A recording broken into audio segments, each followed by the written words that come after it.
Hello friends, आज का हमारा टॉपिक है higher order of linear differential equation.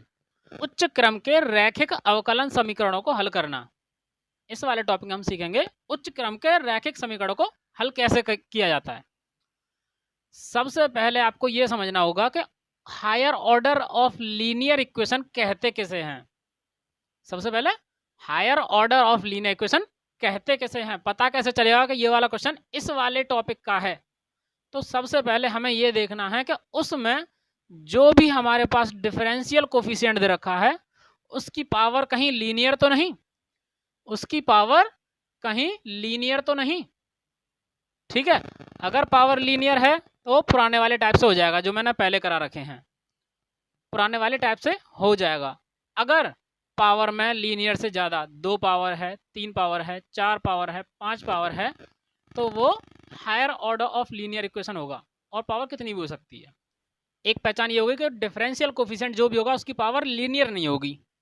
ठीक है, जैसे कि एक एग्जांपल दे रखा है d²y/dx²। इसमें लीनियर पावर नहीं है, पावर 2 है, प्लस 5dy/dx प्लस 6y। तो ये एक आपके पास एग्जाम्पल दे रखा है higher order of linear equation का। ठीक है, सबसे पहले आपके पास जो भी क्वेश्चन गिवन होगा वो इस टाइप में होगा। पावर 2 की जगह पे 3 भी हो सकती है, 4 भी हो सकती है, 5 भी हो सकते है, कुछ भी पावर हो सकती है लीनियर के अलावा।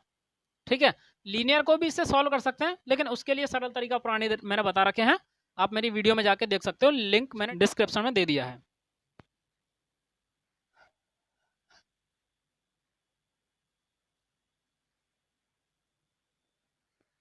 तो इस टाइप के इक्वेशन को, इस टाइप के क्वेश्चन को सॉल्व करने के लिए सबसे पहले हमारे पास स्टेप फर्स्ट आता है कि उसमें जो भी dy/dx दे रखा है उसको हम लेट करके d मान लें।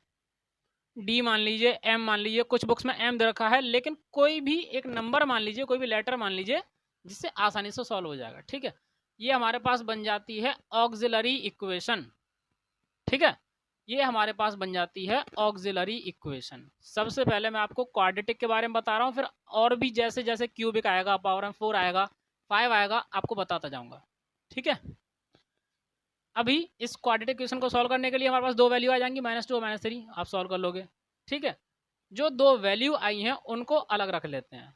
अब मेन काम तो अब शुरू होता है स्टेप सेकंड से। मेन काम स्टेप सेकंड से, तो जो भी सॉल्यूशन होता है हमारा y में रखते हैं CF प्लस PI। CF क्या है? Complementary function, complementary function, plus PI particular integration, particular integration. तो CF निकालने के लिए कई सारे टाइप्स हैं। अगर D की वैल्यू अलग अलग है तो कैसे निकालेंगे, D की वैल्यू सेम है तो कैसे निकालेंगे, D की वैल्यू 2 है, 3 है, 4 है तो कैसे निकालेंगे, और PI निकालने के लिए कैसे क्या निकाला जाता है, PI कैसे निकाली जाती है, उसके लिए अभी आगे बताते हैं। जैसे कि ये क्वेश्चन आपके पास दे रखा है, इसके लिए हम ऑक्सिलरी इक्वेशन निकालेंगे। सबसे पहले ऑक्सिलरी इक्वेशन निकालते हैं, तो इसको D मान लिया, d² प्लस 5d प्लस 6। हमारे पास इक्वल टू में 0 हो सकता है, इक्वल टू में कोई कांस्टेंट हो सकता है, या इक्वल टू में कोई x का फंक्शन भी हो सकता है। लेकिन जब भी हम ऑक्सिलरी इक्वेशन निकालेंगे तो उस इक्वेशन के सामने, उस इक्वेशन के सामने हमेशा 0 मानेंगे। ठीक है, इक्वल टू में 0 पुट करके ही सॉल्व करेंगे। तो अभी हमने निकाली थी डी की वैल्यू क्या आई थी, -2 और -3। तो सबसे पहला पॉइंट आता है CF निकालने के लिए, कॉम्प्लीमेंट्री फंक्शन निकालने के लिए पहला पॉइंट ये आता है, अगर हमारे पास D की वैल्यू आई है -2 और -3, मतलब 2 वैल्यू हैं और दोनों ही अलग अलग हैं, तो इसके लिए क्या आता है, C1 कांस्टेंट नंबर 1 e की पावर में पहला जो भी वैल्यू है x, प्लस कांस्टेंट 2 e की पावर में जो भी दूसरा है वो। ये आ गई आपकी CF की वैल्यू इस वाले क्वेश्चन के लिए। ठीक है, और PI निकालने के लिए हमें RHS का यूज करना पड़ता है।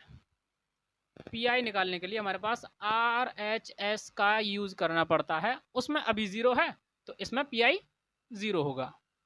ठीक है, अब हमारे पास क्वेश्चन क्या है, क्यूबिक पावर में पावर 3 है, तो इसके लिए हम सबसे पहले ऑक्सिलरी इक्वेशन बनाएंगे, तो क्या आएगी, d³ plus 7d² plus 7d - 15। ठीक है, ऑक्सिलरी इक्वेशन ये आती है D cube plus 7d square plus 7d minus 15 equal to 0। ठीक है, इसको सॉल्व करने के बाद हमारे पास आते हैं डी के 3 मान। इसको सॉल्व करने के बाद हमारे पास 3 मान आते हैं 1 -3 -5। ठीक है, इसके लिए क्या करेंगे, CF निकालने के लिए अगर हमारे पास 3 अलग अलग मान आए हैं तो वही पुराना C1 e की power 1x plus C2 e की power -3x plus C3 e की पावर -5x। ठीक है, अगर इसी टाइप से हमारे पास d की पावर 4 होती और d के वैल्यूज हमारे पास और d की हमारे पास चौथी वैल्यू और आ जाती, 5वीं वैल्यू और आ जाती, तो हम ऐसे ही बढ़ाते जाते C4 e की पावर, C5 e की पावर। ठीक है, लेकिन अब दूसरा आता है कि अगर d की वैल्यू दोनों ही सेम आ जाएं, जैसे कि -1 या -2 या अगर क्यूबिक है और तीनों सेम आ जाएं, जैसे -3 तो क्या करेंगे। ठीक है, अगर d की वैल्यू दोनों सेम आ रही हैं या 3 है तो तीनों सेम आ रही हैं, तो उसके लिए CF निकालने के लिए हम क्या करेंगे, C1 plus C2x plus C3x square plus C4x cube, ऐसे बढ़ते जाएंगे जितने भी हैं, 1 के लिए, 2 के लिए, 3 के लिए, 4 के लिए। तो हमें 2 के लिए चाहिए तो 2 पे ब्रैकेट लगा दो और e की पावर में 1 लिख दो, जो भी सेम वैल्यू है। और अगर हमें 3 के लिए चाहिए, तीनों वैल्यू अगर सेम आ रही हैं तो C1 plus C2x plus C3x square पे ब्रैकेट लगाकर e की पावर में उस वैल्यू को लिख देना होता है x के साथ। ठीक है, अगली एक और आती है, आपने d की वैल्यू निकाली लेकिन वो परफेक्ट नंबर नहीं आई है, कोई इंटीजर नंबर नहीं आई है, वो आई है कॉम्प्लेक्स नंबर में, जैसे कि a plus i B, i means iota, complex number, जैसे कि आई हमारे पास 2 ± √3i। ठीक है, कोई हमने क्वेश्चन सॉल्व किया उसमें ये वैल्यू आ गई, तो इस वैल्यू के लिए CF कैसे निकालेंगे, कॉम्प्लेक्स नंबर जिसमें आ गया उसके लिए हम CF कैसे निकालेंगे। सबसे पहले C1 और कॉस, पहले नंबर को बोलते हैं अल्फा और दूसरा जो i के साथ आ रहा है उसे बोलेंगे beta, cos beta x plus C2 sign beta x, bracket बंद करने के बाद e की पावर में अल्फा x। यहां पर क्या आ रहा है, जैसे कि C1 कॉस और बीटा में क्या √3x plus C2 sign √3x। ठीक है, और e की पावर में जो अल्फा मतलब है 2, जो बिना i के साथ लिखा हुआ है उसको यहां लिखकर छोड़ देंगे। ये हो गई आपकी complementary function of this equation. और पी आई तो RHS से निकालते हैं, इसमें 0 है तो पी आई 0 हो गई। ठीक है, तो पी आई क्या हो गई, 0। और सॉल्यूशन जब भी निकालते हैं तो हम क्या करते हैं, y बराबर CF प्लस PI।